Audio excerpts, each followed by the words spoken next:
আল্লাহ তুমি না বলছো তোমার রহমত থেকে নিরাশ না হতে? আমি কিন্তু এখনো আশাবাদী আমি জান্নাতে যাব, আমি এখনো আশাবাদী আমি জান্নাতে যাব।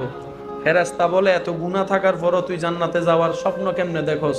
তখন সে বান্দা উত্তর দেয়, আমি যখন আমার দিকে দেখি তখন আমি জাহান্নামটাই দেখি, কিন্তু আমি যখন আমার রবের রহমতের দিকে দেখি তখন আমার কাছে জান্নাতটাই দেখা যায়। সুবহানাল্লাহ।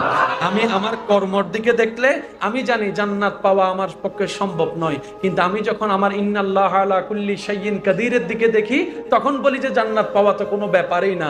আমার রবের প্রতি আমার বিশ্বাস আছে, আমার রবের রহমতের প্রতি আমার আশা আছে, আমার ভরসা আছে। আল্লাহ পাক বলে যে বান্দা তোর আশাকে আমি নিরাশা হতে দিব না, কিন্তু আমি আহকামুল হাকিমিন, তো বিচারক কখনো কারো পক্ষ নিতে পারে না।